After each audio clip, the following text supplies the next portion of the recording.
IVM. I have a message for everyone, which is saving is the hardest thing to do. I know this because as an adult, I try to save money, save food, and save lives. It's all damn hard. But thank God for the Jupiter digital banking app, which has made saving money a tad easier. The money pots feature helps you save money much more efficiently. You can create a pot and set aside money to reach your goals. And when you do meet them, this money can be withdrawn from pots anytime without any charges. If only saving lives was as easy as this. Don't forget to check out Jupiter.money. You can download the Jupiter Money app on your Android or iOS phones to get started.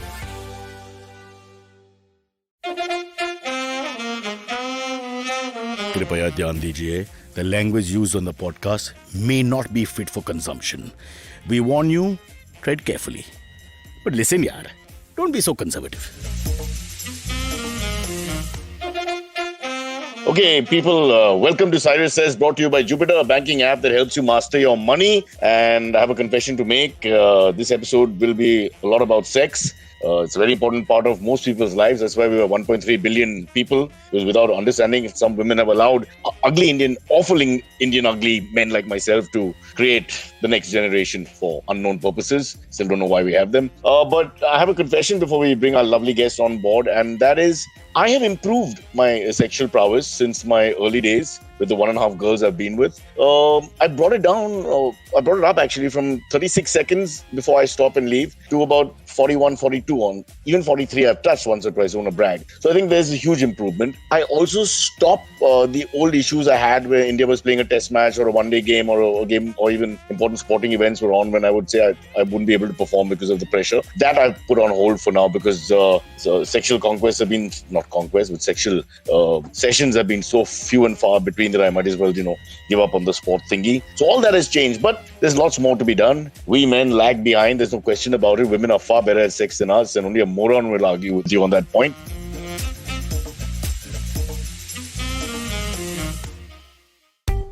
Are you looking for finance products and services that can enhance your personal finance experience? Are you looking for a space to talk about your financial product or service? And are you looking for a crisp talk show where the conversation is all about money? Well, your search ends here.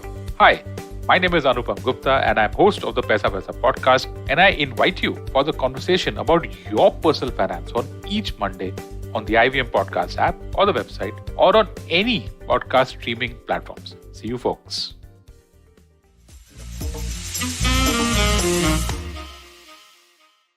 And we have someone who's an authority on not just sex, lots more, but today we'll basically try and talk a little bit more about sex since she's released a lovely book. It's called The Arts, not Art, The Arts of Seduction. Because it isn't that simple, ladies and gentlemen, gentlemen especially. Seema, Anand, welcome to the show. We're also excited. Thank you, Cyrus. Thank you for having me. I just want to start off by correcting you on that one point. Oops. We're talking about pleasure. We're talking about pleasure. I just think, no, that's okay. So many people tend to limit the whole idea to this one tiny 3-letter word called sex. And their idea of what sex is terribly limited.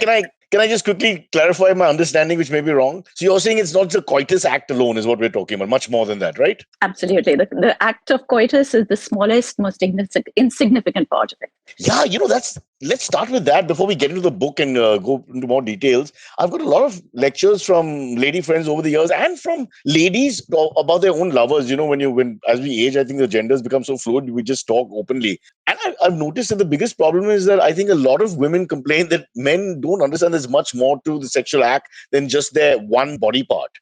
Which really is true. When I look back and think, I can't think of, really, this is absolutely spot on because you don't really think of your hands, your fingers, your eyes, your words, your thoughts, the ambience, the atmosphere, all these other things that come into play, which are all there in your book. So, that's a great opening statement. You talk. I'll keep talking and I'm not this expert. Yeah.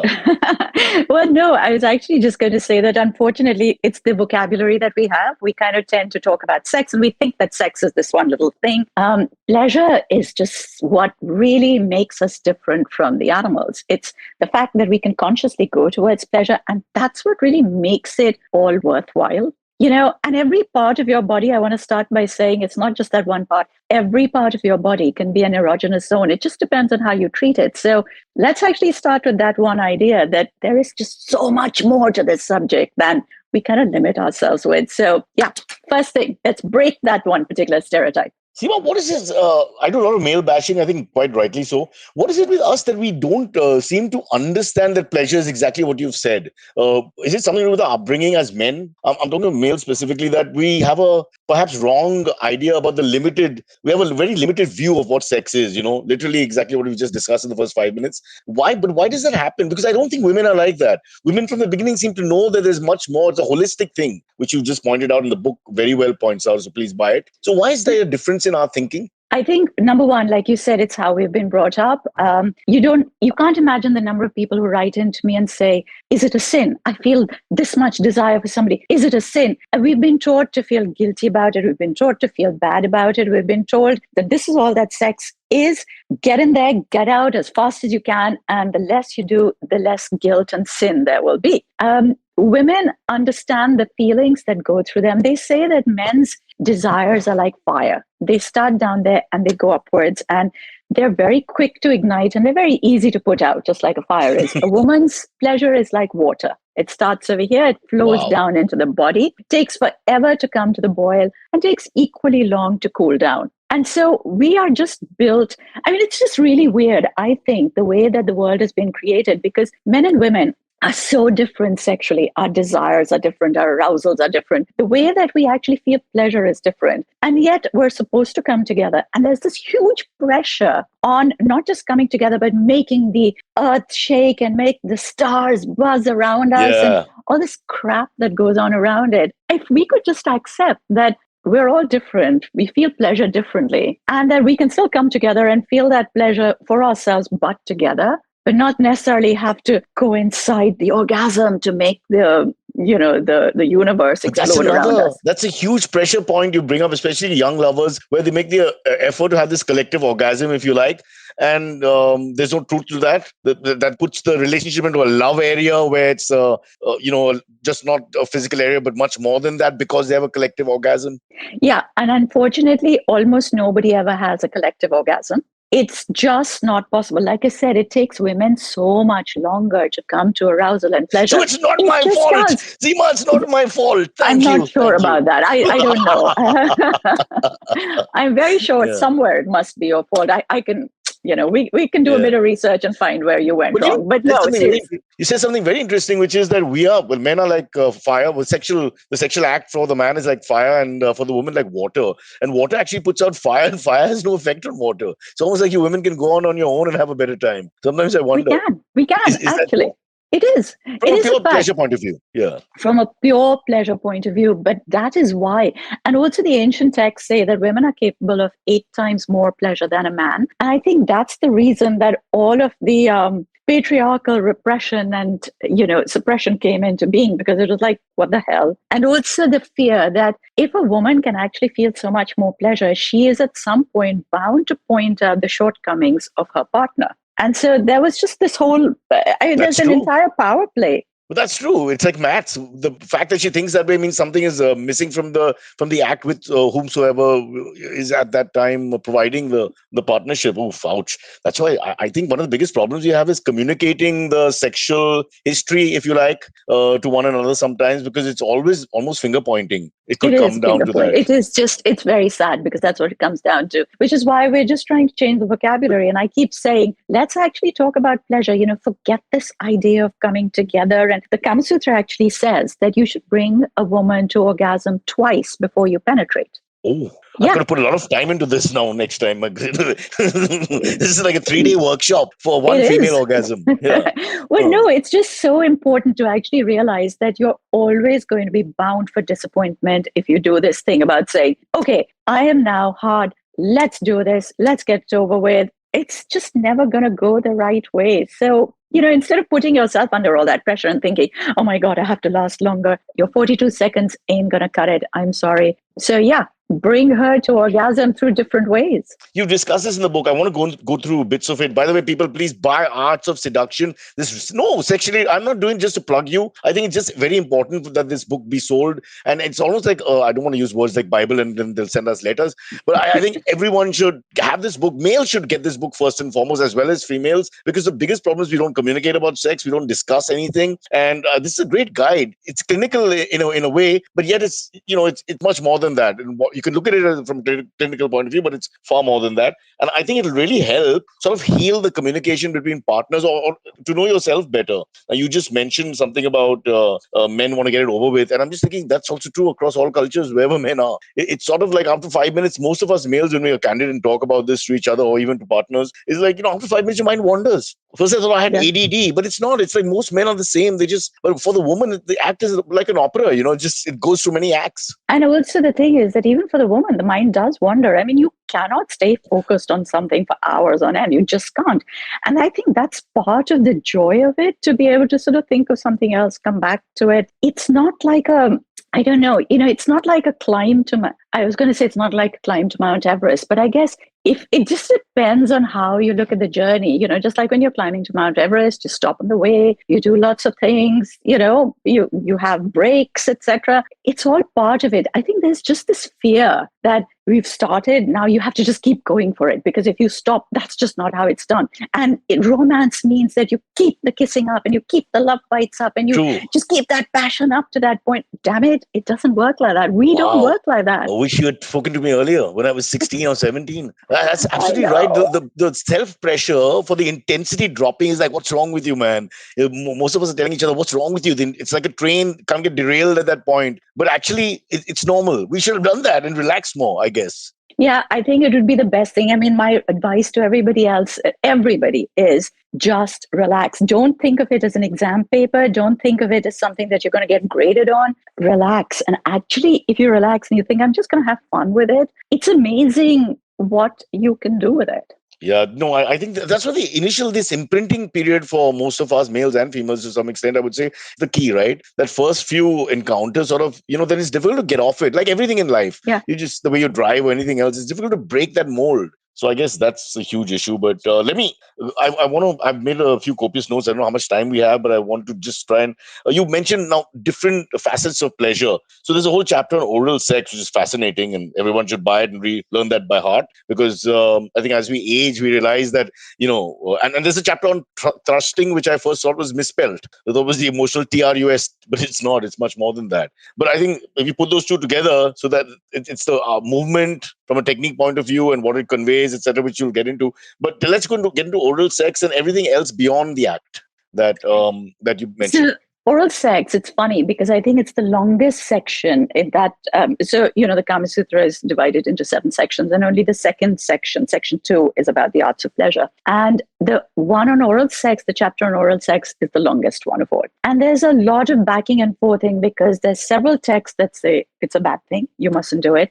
And so Vatsyayan kind of goes into that saying, well, so-and-so says it's not a good thing, such and such text says it's a bad thing, you mustn't do it. But the problem is, it is so pleasurable that one has to mention it. And then what I really like is his final idea that people, when they have oral sex, they tend to do it in exactly the same way each time, which he says is not good, because then you end up stimulating the same set of nerves and the other nerves get left out. And then there's an imbalance in your nerves and you end up with bad health. So the idea is that you stimulate all the different nerves, and he gives you, for both men and women, 8 different ways to kiss during oral sex so that you can stimulate all the nerves. And I just love that idea. I just love that whole scientific sort of tick boxing of the thing. You mentioned also in the book the correlation between the nerves and the bigger organs that, you stimulate. So like I was saying, that if you think that every single part of your body is an erogenous zone, it just depends on how you treat it. Maybe that's just the language that they used in the Kama Sutra to put it across, that the erotic nerves, after all, if you think about it, if you say that inside the vagina or inside the penis, there are erotic nerves, those nerves go to other parts of your body as well, right? And you can't say, well, at this end and from this bit to this bit, the nerve will be erotic, but everywhere else it's going to think completely differently. So it says that, wherever the nerves go to, they're going to have the same kind of sensation. Makes sense. No, is it Chinese philosophy, or don't we have something like that where, the whole, what's that called? The pin thingy that the Chinese do. I know the pin thingy. Yeah. The pin thingy will come back to me. Acupuncture, exactly. Sorry, the government had banned all Chinese products. I didn't want to take a chance. You said it. It's on Seema. We'll send you our address if you're listening. Yeah, and we're talking about sex. Yogi Adityanath to note. How dare you, Seema? Okay, let's get back to that. So then oral sex. The question that comes up immediately is during the ancients. You mentioned Vatsalya and going down the ages. Has sex changed since the ancients? They're speaking of it from God knows when. Does it evolve? Does it get better or what? Because we're going back to learn forward. Well, sex is sex, pleasure is pleasure. We've always felt all of this, and nothing in the world of sex is new. Everything has been done and tried and used and experimented with. Nothing in the world of sexual pleasure is new. And I think the reason that we go back to it is because we are living currently in a world which is so problematic around this world, this word of sexual pleasure, and there's so much repression and there's just so many taboos. And a lot of people actually will write to me and say, what does our culture say about it? Which is why, for me, it was really important to understand what it is that the Kama Sutra actually had to say. I mean, we wrote this book, this so-called book on sexual pleasure, and we are so against this whole idea. So that's why I went off looking to understand what it is that the Kama Sutra says. And you know what? We seriously could learn a lot from that, because you just get to understand, forget about sex, forget about having a partner, forget about actually doing anything. Just the fact that if you can open up those channels of pleasure in your mind and say to yourself, I am deserving of this. This is good. This is not a bad thing. Even that will be a huge step forward. Wow. Yeah, I'm just thinking, maybe, but you would just think that after so many years, like with any art form or whatever, shouldn't there have been some progress, some new techniques, some new, I mean, the fact that the Kama Sutra is still like again, not the Bible, please help me, the almanac for all cultures. Does that say something about us that we aren't inventive enough? No, I don't think so. Like I said, pleasure has been, so ancient India really did believe in the idea of karma. They believed in the idea of pleasure, and they believed that it was the path to heaven and it was a Shakti. So they explored it from every different aspect. So let's say that we kind of lost everything along the way and now we're on a rediscovery mode. I think the only thing that I have discovered that's changed is what the Kama Sutra mentions in the way of positions.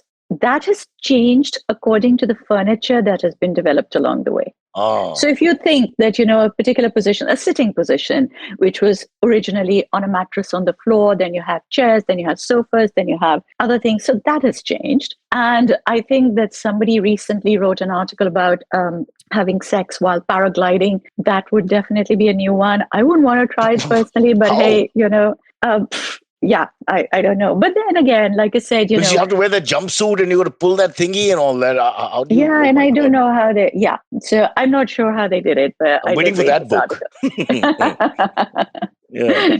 Yeah, more hard facts. One quick thing before I go back to the techniques. What about the views on homosexuality? And I'm going back to the Kama Sutra. So And again, the Kama Sutra talks about it, but not in a lot of detail. And you have to remember that the Kama Sutra itself was written for a purpose. It was written to express it was written to teach young men. So the Kama Sutra was actually written to teach young men of wealth and leisure how to live their best emotional life. So that's where our to audience. build a house. Sorry. You're spot on. This is the guys. Okay, perfect. So everybody out there. So the first section deals with how you build your house, how you decorate it, how many bedrooms it should have, what are the things that you should have in it, etc., etc. So it's written for a very specific audience. Okay. And although it does talk about homosexuality, it's written as a treatise, which basically talks about specific things. So it doesn't go terribly into detail about homosexuality. And I know a lot of people get very upset and they say, well, it says this. And yes, there are certain problematic statements in the Kama Sutra. Let's be real. It was written 2,000 years. It's not really a judgment call.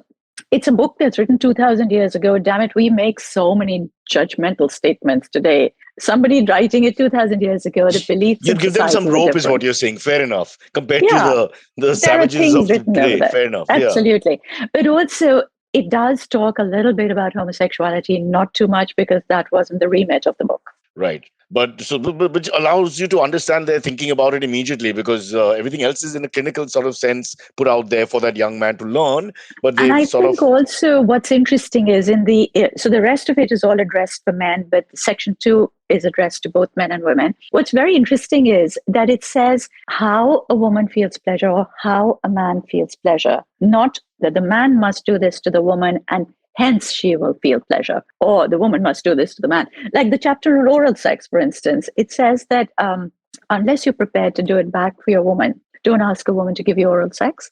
And if you really, really want it, because it's very pleasurable, you get your masseuse or your barber, your male servants, to do it for you, and you pay them for it, which means that you don't have to do it in return for them. And the most you have to do is you can tweak their nipples just a little bit for their little bit of their thrill. Oh, that's unbelievable. Outsourcing is an Indian thing right from the start. That's fantastic. Yeah. So let's again get into the mindset of, because this is being written, even then they were thinking that men was, what is the word, chauvinistic or hypocritical, that they will not provide the oral sex pleasure, but they will want to derive it. No, there was also this idea, because there's a load of other texts written in parallel with the Kama Sutra. It's not the only book being written. And there are other texts saying things like, if you kiss a woman down there, you will become impure. Or, kissing somebody down there, your mouth becomes impure. And so there's a lot of other texts talking about all sorts of other objections. But only for the men. The women can kiss the men down there and they're not impure. Well, two things. One is that 2,000 years ago, women were not being taught how to read or write. So women weren't being taught. There weren't books being written for them. But it also goes on to say, which is really amusing, that there are 4 things that are always pure. Blah, blah, blah, blah, blah. Calf that is sucking for milk from its mother. And a woman's mouth during sex is always pure.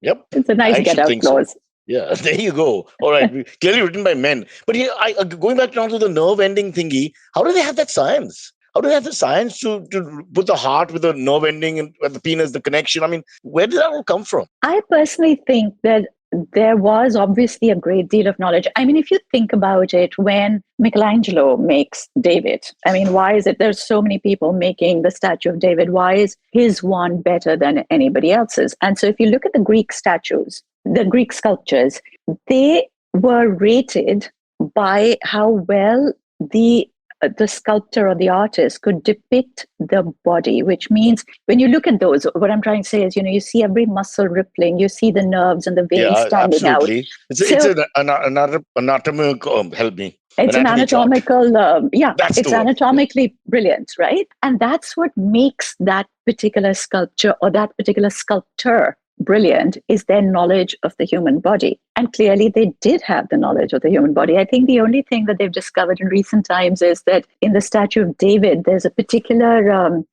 muscle. There's a particular muscle just below the shoulder bone that is shown over there, which in recent years they've discovered that muscle isn't there. The rear deltoid, yeah. I don't know. Sorry, I'm a student of this subject. All right. Better than bodybuilding than sex, I can tell you that. Okay, cool. So I imagine that for somebody writing about the anatomy and about the pleasure of the anatomy, that this would have been something that they would have had to know.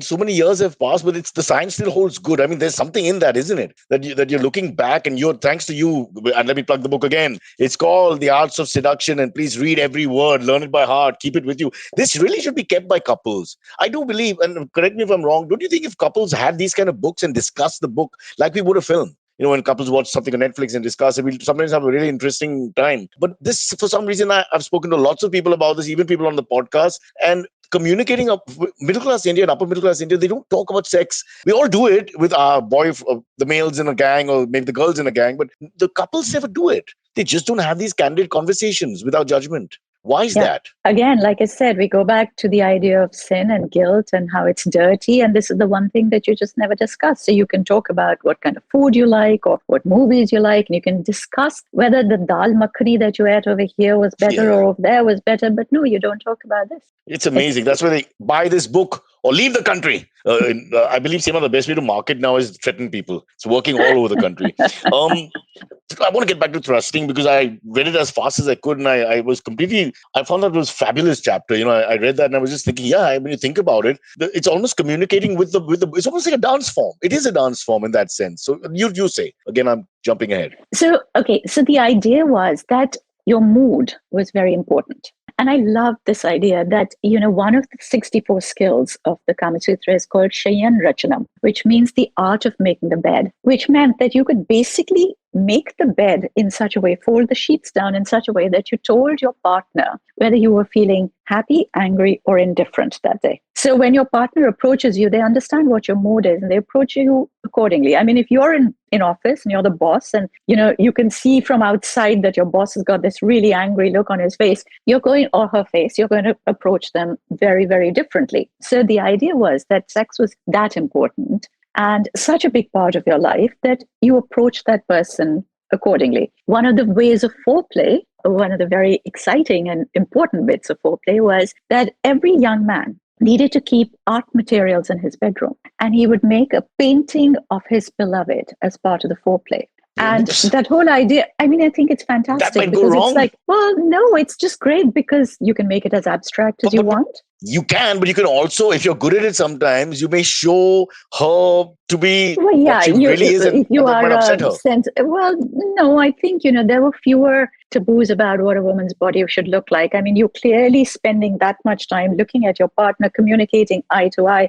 There is a great deal of emotion between you guys. But again, depending on how you framed the picture, it depicted your mood. So you could be feeling very mellow that day with a round frame, I can't remember now.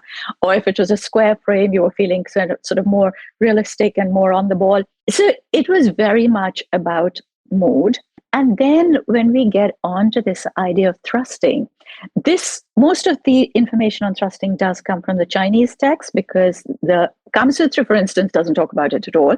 Some of the other Indian texts, the Kama Sutra actually doesn't talk about the act of sex. It talks about positions, it talks about pleasure, but it doesn't talk about... There are other texts in India. Okay. There are thousands of texts that were written on pleasure, on erotic pleasure. This is not the only one. And so thrusting was supposed to be how you literally changed the way that you connected with your partner. That's what introduced the variety into your sex life. One day it could be slow, one day it could be faster. It doesn't have to be the same.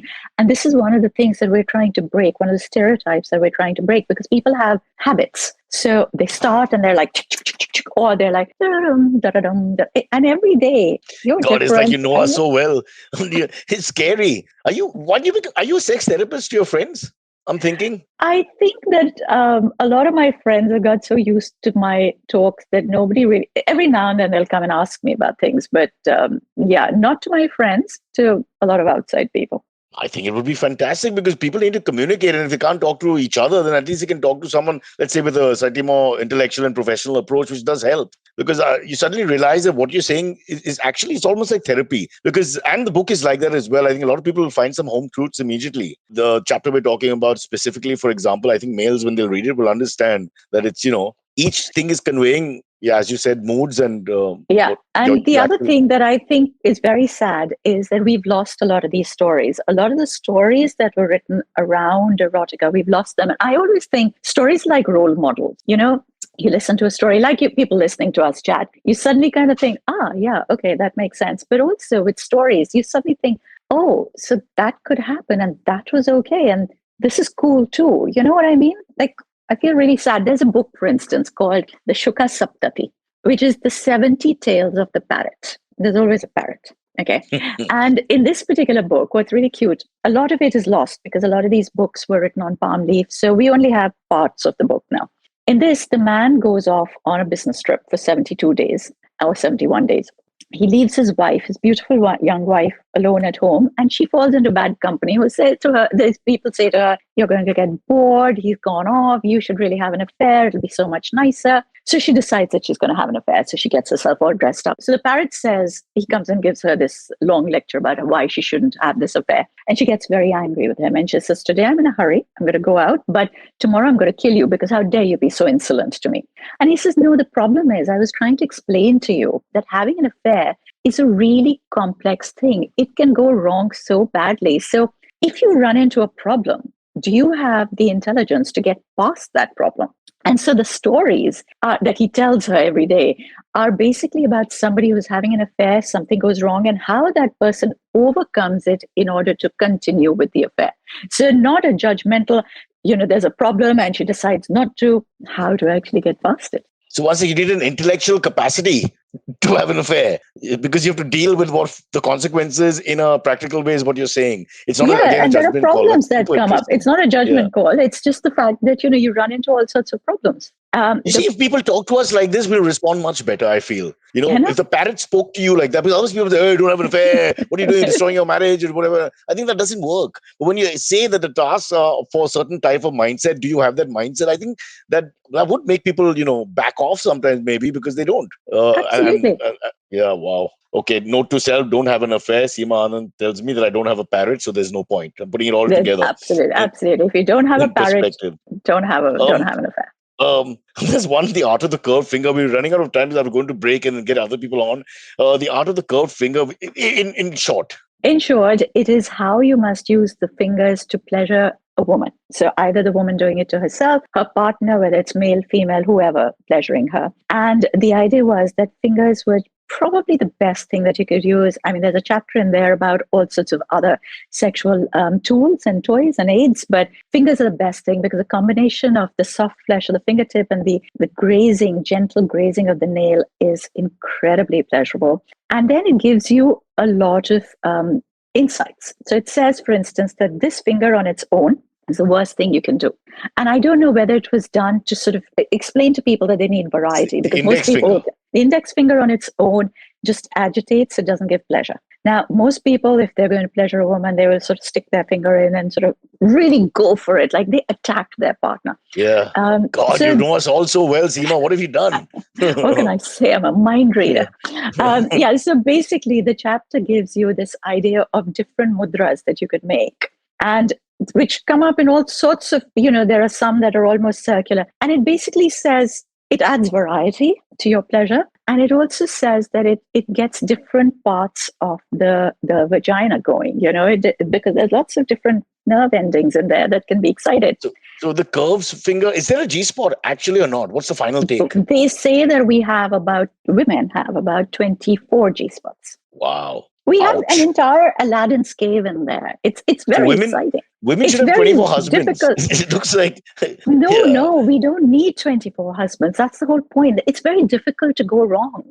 If you think that there are so many excitable spots. That's true. And not just inside the vagina. Like I said, every part of the body is an erogenous zone. Just depends on how you treat it. Slow down. Ladies and gentlemen especially, buy Arts of Seduction. Learn more about yourself. It's an eye-opener. And I honestly think it'll heal a lot of people, do a lot of sexual healing to people who actually like each other and are in a relationship. If you don't like each other, why not have 5 minutes of pleasure once in a while? You're disconnected from everything else. Although that's a bit of a paradox. So we have to take a break. Seema, please stay with us because I think we'll be joined by either Silvery or Abbas. These two boys are both virgins, so we have to treat them gently. I'll use my curved finger on their furrowed brows at some point. But for now, I have a message for everyone, which is also buy a copy of Arts of Seduction. Very important book. I don't think Seema needs your money, but she needs to impart knowledge on you morons. Only the women are fine. We'll go into a quick Jupiter money break, and then when we come back, more with Seema Anand and the Arts of Seduction.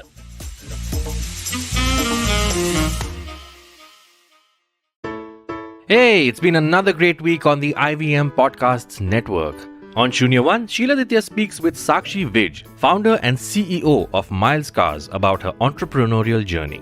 On Cyrus Says Cock and Bull, Cyrus, Sara, Kajol and Antariksh discuss how a passenger with no flying experience lands a plane at the Florida airport. On All Things Policy, the Takshashila folk analyze the state of abortion policy and access in India. On Naan Curry, Sadaf and Archit explore and celebrate indigenous cheese with Dr. Kurush F. Dalal. And on The Habit Coach, Ashton shares tips on how to tackle FOMO. We've got some exciting news for you. IVM Podcasts has just launched its merch and our first line is out now. Head to the IVM Podcasts website and click on the shop tab to check out our first collection of t-shirts. Do follow us on social media via IVM Podcasts on Twitter, Facebook, Instagram, and LinkedIn.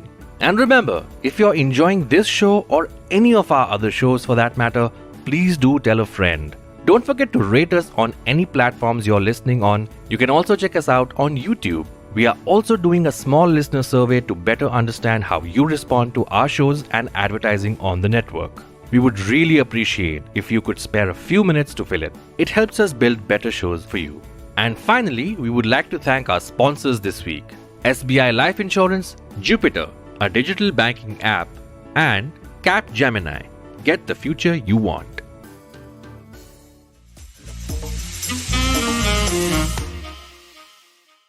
Yeah, back with Seema, Anand, The Arts of Seduction. We're joined by Abbas, whose voice you just heard, 61 years old and still to meet a lady. But Seema, the couple of things before Abbas, I'm sure you have questions. One is those 64 skills you slightly touched upon, because I think it explains the whole point that sex is more than sex. I think that's the message also that we're getting. And the second thing is, at the end of a sexual act, what sort of goes wrong there very often? Again, I'm speaking more from a male perspective, where it's awkward and, it's cold sometimes and things like that. So we actually are told by the Kama Sutra, there's a whole chapter in there about what all you should converse about before and after sex. So how do you start? How do you finish? And it says that at the end of sex, the idea is that you go apart for a few minutes, and it says you go separately to bathe and change and wash up, because too much togetherness isn't cool, because it then leads to monotony, it leads to things dying down.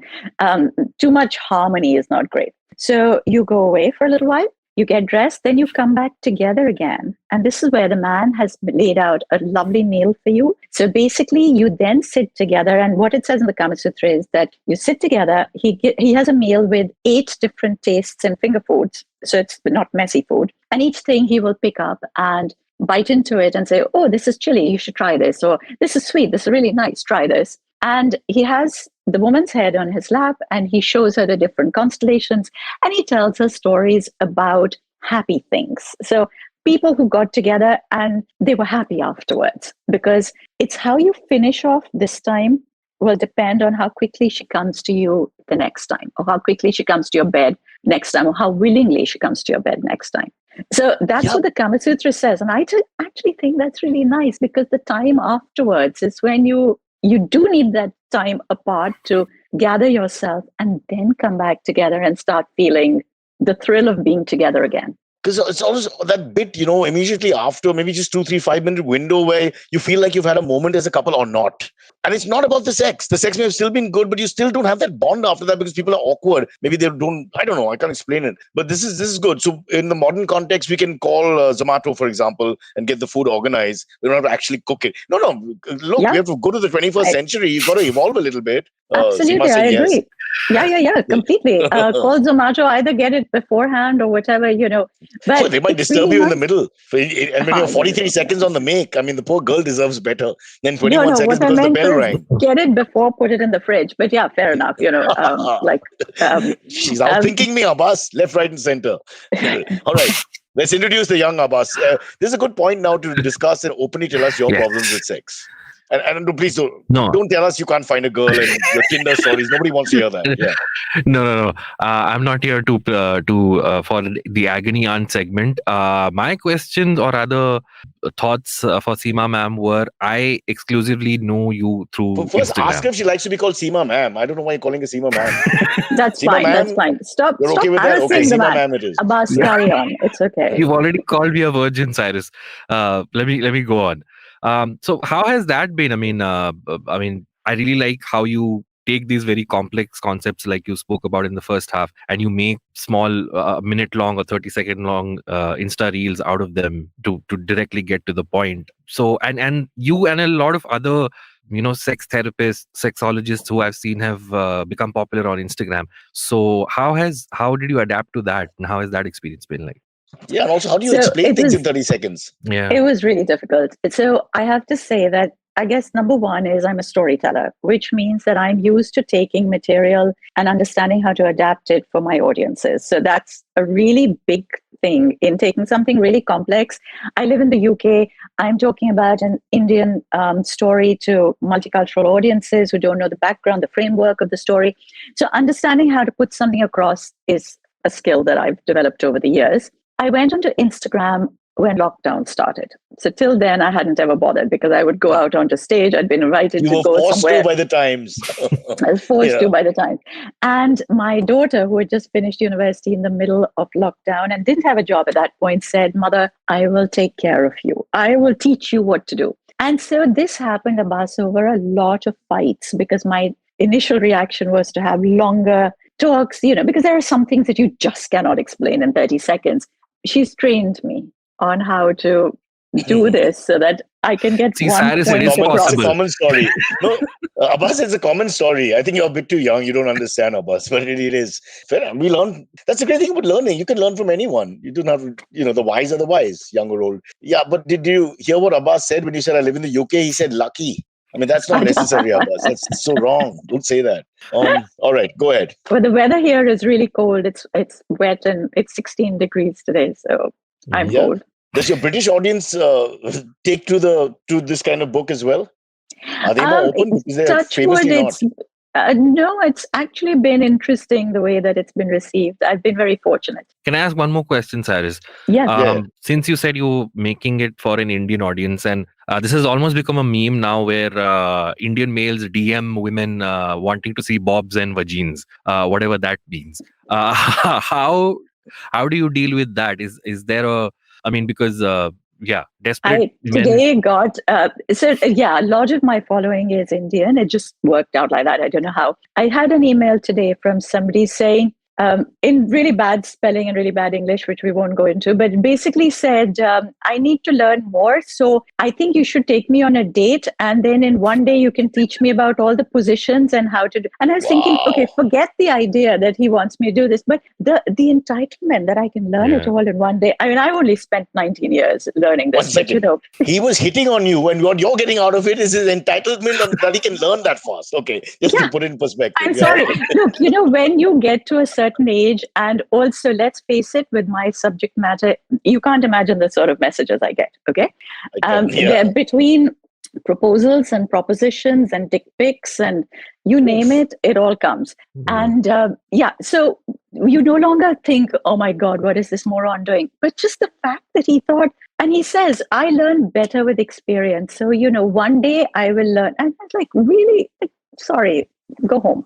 Crash course. I can't imagine the guys are so stupid. They actually think that they can scandalize you. I mean, you've gone through the psychology of the act, which is, the whole story here. And they think they can I'll just send a picture of myself and that'll either she'll swoon or she'll be, whatever. God. Hilarious. And really. It's amazing the kind of things so some of them really make me quite sad because I just think, oh my God, the lack of sex education is awful. Like I had one person writing in and saying कि sex करने से blood pressure or sugar भी फैलता है क्या? So you know what I mean? Like your first Why would you ask that question?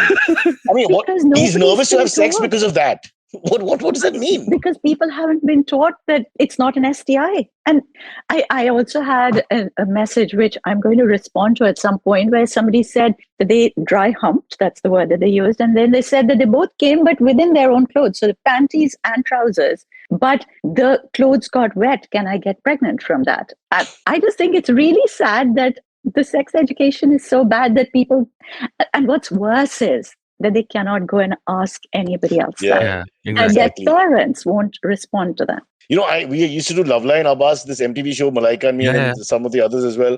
And not as obviously well drawn out as Seema's answers, etc. But we'll get some of these questions and then you realize they have to be true because they're just so ridiculous. You can't make them up. You can't, as an act of comedy, make that up. It just doesn't make sense. It's just this, and the sadness is that they're so disconnected. There's no one to talk to, or fear, shame, whatever the reason is. Yeah. And so somebody just wrote in and said, I really like this guy. It's a long distance relationship. He really loves me. He's blocked me 37 times and he doesn't like that I send him so many gifts. But I think that he just doesn't understand that he actually likes me. What should I do to make him understand that he actually likes me? Ouch. Ouch. I mean, how do you get the message? 37 times. That's like a world record. That's like the saying, Cyrus, 38 times is the charm. Yeah.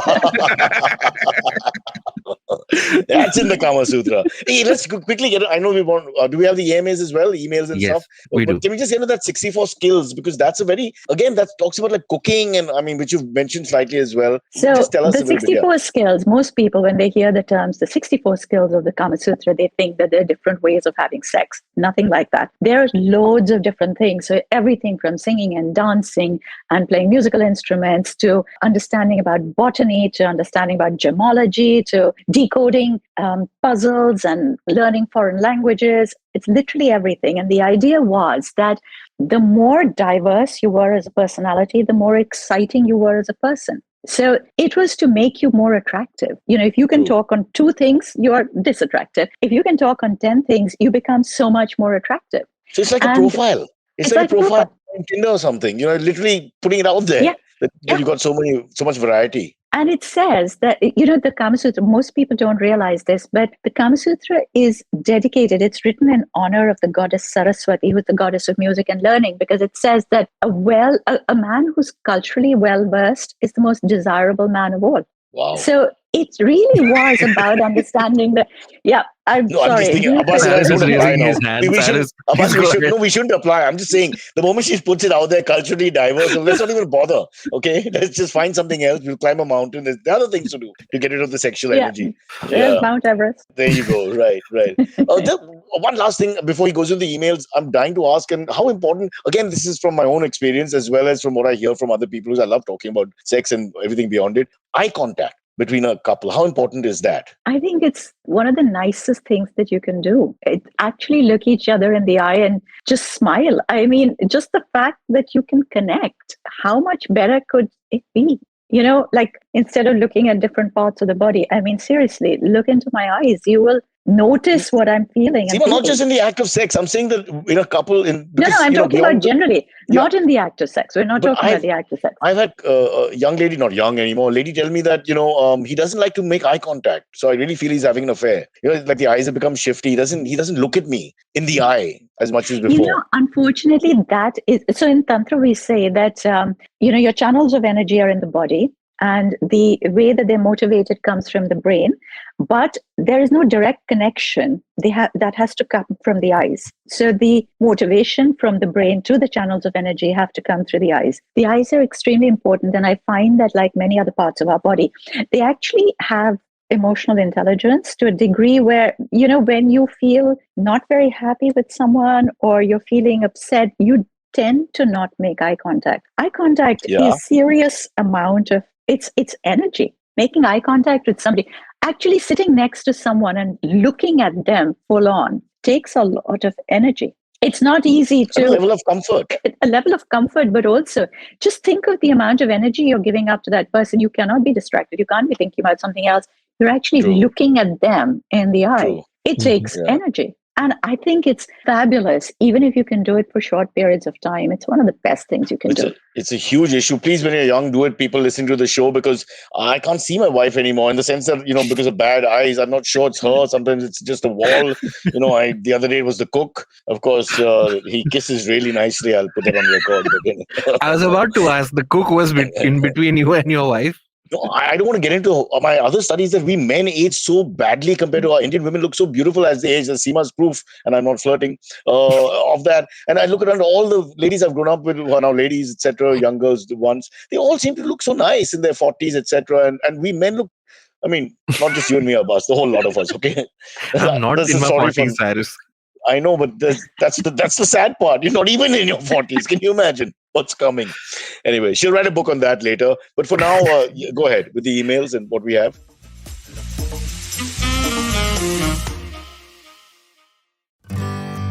Working Monday to Friday glued to your chair making you feel dull? Worry not.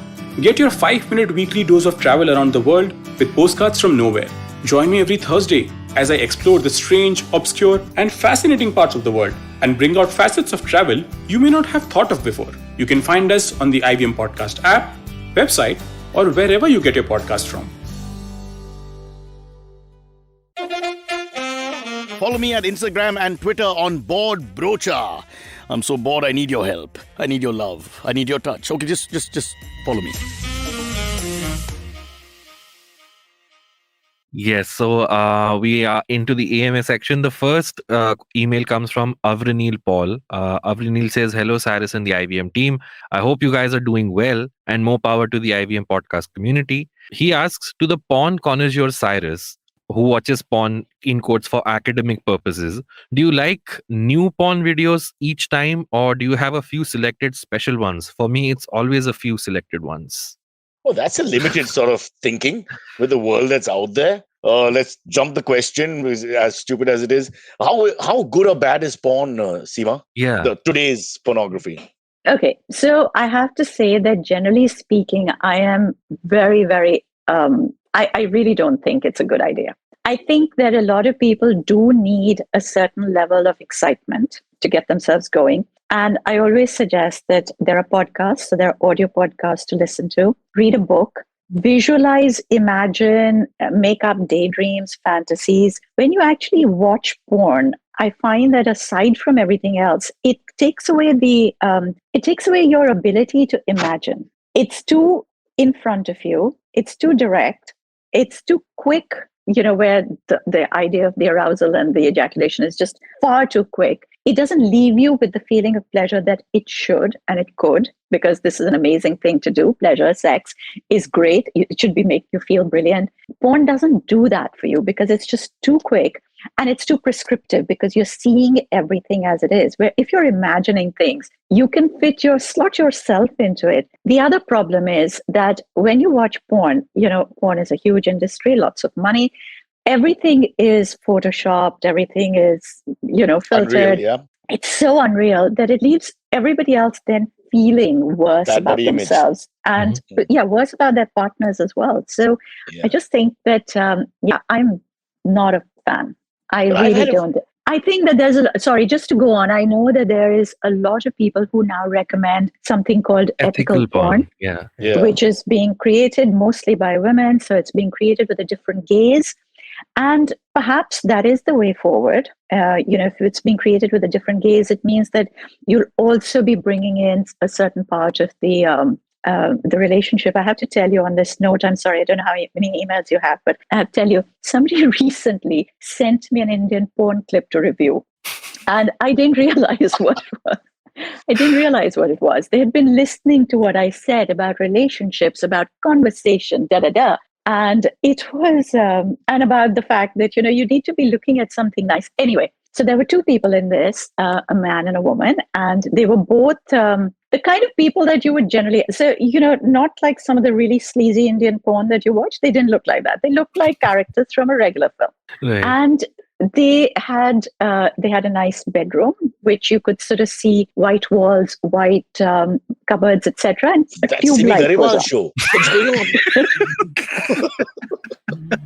Okay. There was a tube light on. So as bad a lighting as you could get. So, it was awful. And then there was just this, they clearly had a small budget. So there was one person with a camera. There was no director over there. And they had certain things that were happening. And, it was so vile. And then they had all this thing of what they thought the conversation was between them. So this naughty conversation. It was so vile that, I spent time puking after that. It was just like, my God, how is this we're getting supposed to to... levels of sophistication. So like a D.H. Lawrence, Sons and Lovers or etc. And then what the smut that followed in literature after that, that's okay. The D.H. Lawrence or the smut? Well, then it became more pornographic, but it was literature. So again, to me, D.H. Lawrence, I know everybody was like, Lady Chatterley's Lover, oh my God. But I just don't like the way that European literature has dealt with the idea of sex. Read Lady Chatterley's Lover. It doesn't tell you what's going on. It just makes you feel how awful about it. Yeah. It sort of talks about the guilt and the sinfulness and the badness of it. So you come away feeling really awful. As a child, I would read those 3 pages in Godfather. Yeah. Because there are 3 pages in Godfather, which kind of have a particular scene. Yeah. And that was the bit that sort of, but at least there... Sonny Corleone, yeah. He just had a flashback, Cyrus. No, because immediately, see, we can't lie. The sexual parts in big epics or books, you can't forget them because, like as Seema says, not so many of them, so they stand out when you're younger. Sorry. I had Forever Amber, I had Godfather, and I had Lolita. Those are my Yeah, three did go-to Lolita as books. well. Wow. Yeah. But Yeah. Lawrence was not my go-to for excitement. If anything, it's like, oh God, who's that guy? Tolstoy. It's like Nietzsche. They make you feel awful. It's so bad, It's the misery of sexual existence rather than the pleasure. Yeah. Yeah, I don't like it. I think It's a that's all little of Russian one-sided from what I literature. remember. It's a little one-sided as well. The male perspective, if you like. Yeah. Yeah. But I just like to say, Cyrus, Seema said one should listen to podcasts to arouse themselves. I'm just going to leave it there. Not our podcast. Our There are a podcast is going lot to of break up. audio. There's a lot of audio podcasts that are. I know that Sochcast have done something called. I can't remember what it's called. Whispers in the Dark, and it's like a guided self pleasure. Mm. Well, I thought it was finding a cab in Kolkata where they have load shedding. Similar. No, I just coming back. Yeah. Sorry, go. I'll eat up the time. Do the email. Sorry, we have only 5 minutes. Speaking of cabs, the next email comes from Sayali Shah. This isn't particularly a sex education related question, but she says, break, for God's sake, yes. Hey, Cyrus and dear guest. Cyrus, fellow townie this side. So I understand all your struggles with traffic and neighbors and parking and VIP culture and all the rest. I would like to ask though, since you stayed in South Mumbai most of your life, where would you go or take your dates back in the day for some quote unquote private time, if you know what I mean? When you needed to. Was it in a theater, in a car, or sneaking her or him into your house while your parents were asleep? No. I come luckily from such liberal parents. Sex was never an issue. Always brought everybody home. My parents were very open. My mother used to say, there was a girl I was dating once, and she was really upset because she woke up and found on a mirror, please put used condoms in the dustbin. Those little slip things we used to have, those yellow pages. She put one of those stick things on the mirror. So my parents are very cool about all that. Really, honestly, that was never a problem. And in fact, So I personally, in fact, my house was used by others, by the way. So I was about to ask that. Yes. Am I allowed to? It was the orgy center of frustrated Indian men and women. Not the anymore. women would change in my house because they come from conservative. Some of my Maru girls they would come here and change. It was amazing because they come in like salwar and all that, almost with pallus and all that, and they would leave in boob tubes and makeup, and then wait, they would change again. It was like Avengers, in a Garib country. It's fantastic. Yeah. But so I didn't have that problem. I had a problem convincing the girls that my parents are really open because they were awkward sometimes. I'm saying girls, I had multitude of girls. Just one or two ladies came and went. Yeah. Both of them have had sex operations and are now men. Right. Sure. No, I'm just, okay. The next one, which is the last one we're taking, is from Harman A. Kumar. Hi, Sai and guest. Big fan of the show. Guys, how do you handle fights with your partner in a civil manner while still keeping your partner happy? I've learned a new trick. Whenever I feel a quarrel with my wife brewing, I order in food from her favorite restaurant. She loves the dal makhani from Copper Chimney. It may not cancel out the upcoming fight completely, but definitely lowers the anger exact level. reference that Seema has used earlier in the show. That's karmic. Huh? Yeah. Would love to hear your thoughts on my methods and also hear what you do in this situation. Let's talk to the expert. So I have to say that in the Kama Sutra, there's actually a chapter on lovers' quarrels. And they actually recommend that every so often there should be a fight between couples. That they should fight, and it should not just be a fight where it's like, oh, what do you do? All out sex. All out fight. All out screaming, shouting, kicking. And also, I just want to say that in the Kama Sutra, it says that it's the woman's job to have the tantrum. It's the man's job to do the making up. And it basically says that you can do anything. You can scream, shout, you can kick him, you can break your jewelry, you can do whatever. You cannot run out of the house. Basically, you can stop at the door, but you can't actually go all the way out. And it's up to the man to make up. And he can't kind of go, oh, well, no, but I've already said sorry once. How many times do you want it? You keep going till she's ready to forgive you. Because two things. One is that when you have a little bit of a fight, it breaks the monotony. It keeps the love fresh, keeps the passion fresh. So it's very important. And secondly, if you can actually make up in that way, women have this ability to, it makes the woman love you 10 times more. It's just something that's inbuilt in us. That it's also if you see passion. your partner, you see your partner, But I mean, when you see your partner making such an effort to make you feel happy again, as women, we do tend to bring so much more love back to that. So Hey, go for the Seema, fight. I just got a thought here. This is just pointing out that yes, women like drama. All said and done. You don't do drama, you don't get the lady. That's the deal. I am sorry, but that's not correct. And you're going to get a serious jutta flying your way if you say that. Ouch! Women don't Where's my like helmet? drama. Women have an equal amount of necessity to bring up their energy. I mean, why should a woman always just be expected to be so controlled and in a certain box? No, Come on, absolutely. we're all allowed to You're go expressing yourself completely- in a sense. So, the personality completely opens up. I get what you're saying. I don't want to say that we have a great marriage, me and Aisha, but I'm saying we fight. And no, it's true because it's more human. There are a lot of people, I won't say it's plastic, but they tend to be perfect all the time, or they keep up appearances of perfection, which is so unreal. It is. Some of us And have sagging fights that matches all the time. Fights that take place under the surface just fester. So Right. let it out. But the Kama Sutra also does say that you're supposed to have really good mutual trust between the two people in order to be able to fight and then make up. And make up sex is very important. Makeup is very important. And one more thing, objectifying women, this is a very gray area. Because I love looking at girls still at the age of 50. And I don't feel any disrespect if I look at girls and I That's enjoy fine. them. There's no reason not to. Why I mean, do people because say you're objectifying? I think it just depends. Everything has its layers and its levels and its textures. Looking at something that is beautiful or something that you find beautiful is very natural. I mean, women will look at men as well and they will find different things about a person beautiful.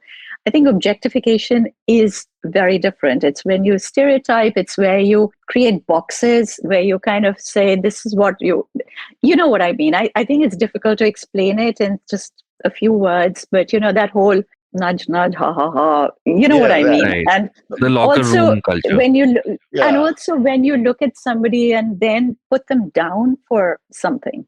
That, But if I you would have appreciate liked them her, from but if you appreciate their body parts, for example, why is it disrespectful? You don't disrespect them because she's got that's a not really nice necessarily figure. because that's not necessarily what she's ready to accept from you. So you have to be really careful. I mean, it's all very well thinking, oh my God, you've got such gorgeous legs, but it may not be cool to say. Now you tell me, Seema, I've been sending notes to married women all the time with these kind of lines and No, because okay, so at the Cosmo event recently, as I was coming out at the end of it and accompanied by the beautiful Lisa who was looking after me, because I was the oldest person over there. Okay, I was 60 years old. There was nobody older than me. This guy came up to me and he was drunk and he thought he was giving me a huge compliment. And he said, I've been eyeing you up all evening. Who are you? And I was like, how fucking dare you? Like, that's not a compliment. I've been eyeing you up all evening. Get lost, you But then who moron. are you? What does that even mean? Oh, who are you? To I mean, like, he didn't know who I was. Oh, he was but trying to that's get an fine. intro. Yeah. He was trying to get in, but this thing about and he repeated it a couple of times. We were really rude to him, told him to bugger off, but no, he just kept saying it. I've been eyeing you. That's not a compliment, guys. What you never say to a lady. Yeah. Don't what you come never and say say is I've your been next. eyeing you. What's your up," next book? or like- Your next book after Arts of Seduction. What you should. I mean, that we really need help with all that as well. Yeah. I'm sorry, but just to finish, I have to tell you that some of the lines that I've had, I even had this Please. one guy who wanted, he was basically trying to ask me out and he was much older. And I was trying to be as polite as possible because we were in a situation where I couldn't be very rude and he was that much older. So I was trying to be really polite. This is in the days when I would still be polite. And he said, he finally said to me, he kept saying, I want to take you away for the weekend. And then when I didn't respond, he thought maybe he could tone down the amount of money he was going to spend on me. So he was like, maybe I could take you away for just the day. And then, and then finally he said, I think I would, because I just hadn't reacted. I think I'll take you away just for the afternoon. I'm going to book us a hotel room for the afternoon. And I lost it. And I was like, that's so vile. You're so disgusting. That's such a vile idea. And he said, no, we'll make it really nice. I'll get some flowers. We'll get some music. And then he stops after saying this. And he says, do you have an iPod? So like bring your own music. Soon it'll be your house. Like, bring your own music. We have music. Bring your iPod. It's like, yeah. So But that's Yeah, the you have 64 to. skills that you've mentioned. The holistic approach where you charm the person and you work hard on your act, etc. And everything from, great. I have to I say, think I laughed so much. We're still friends simply because of that one this thing. Because I told him what an idiot he was after that. Yeah, it's also cheap, as it turns out. His cost to very company was cheap. going on in his head. Yeah. All right. Seema, we've taken too much of your time. It's a lovely afternoon in London. Go out there and enjoy the French Open from across the channel. Champions League final coming up on Saturday. I hope you're excited. Liverpool! All right. Seema's not interested. Just put me in No, the it's category okay. of the other guy. Yeah. Yeah. But No, really, this has been great. And this has been a great book. I really, really want everyone to go out there and read this book, get this book, keep this with you. And you can refer to this book whenever you have doubts. This book has a lot of answers for you. Plus, check out all her other stuff. Seema Anand's on Insta. She's all over the internet now. And more books in the pipeline. more books in the pipeline. Very exciting Excellent. one. The 30 Lost Love Festivals of Ancient India. Ooh, wow. Nice. I hope Yeah, we Malhar, had a lot of our love college festival in festivals. No, Xavier's. Malhar is not a love No, festival. it's a love festival. Come on. What do you think we do the cultural festivals for? This is our modern version of If those festivals. Malhar is I go there Bas, to did judge you actually comedy get- events. You It's went- not a love You festival. were the guy who went to the festival to actually perform in that sense? To do No, a to debate judge. or poetry? Oh, man, that's ridiculous. It's all But about yeah, the love festivals of ancient India are definitely worth waiting for. Okay, Because they're looking not forward. what we think it is. The festivals have changed. I don't know if you've been going for the Kumbh of late. Very different approach. Not so much love. Okay, so lots of love to you, Seema. Great stuff, great book, and wow, what a pleasure it's been, literally and metaphorically. Off we go. Have a great weekend, everybody, and keep the book right near your bedside. Even if you're alone, there's stuff for people when they're alone as well. All right. And we should Okay. download something, Yeah. Cyrus. Oh, yes. Don't forget to download the Jupiter Money app on the Apple Store, the Google Play Store. How beautifully segued by Abbas. Seema Anand, thank you so much. And bye-bye to everyone. Bye-bye. Okay, catch us on any of the podcasting apps, please. We beg you, we need you. Send us your questions on Twitter, on Cyrus Says In. Or you can email us, even if you're not female, on whatcyrussays@gmail.com.